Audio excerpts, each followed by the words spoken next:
Sakit kimbuntok, ampo ka ring aliwa pang parte ng katawan. Antimong lililyo. Mapilanla mo rin karing panamdaman da ring may karakaltamong kabalen, ngayon sobrang palining panahon.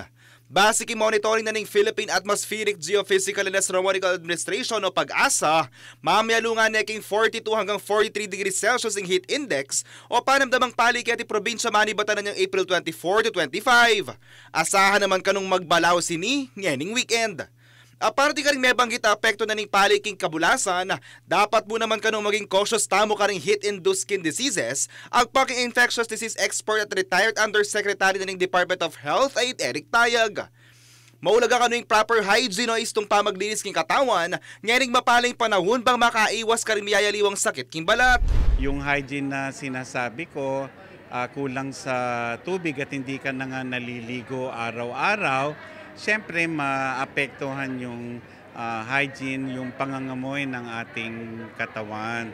At dyan nag-uumpisa yung pangangati at kalaunan na uuwi sa impeksyon. Aparte king marala sa pamandilo, malyari mo naman kanong manikwang sakit pat siya maralasing pamagbiladan niya naman dapat mo kanong gumamit sunscreen o sunblock para medina niyang proteksyon ng kakatamong balat. Maaari tayong magkaroon ng issue o concern dahil sa mainit na panahon, nandyan na mga prickly, bungang araw, na maaaring ding sakit sa balat din po yan.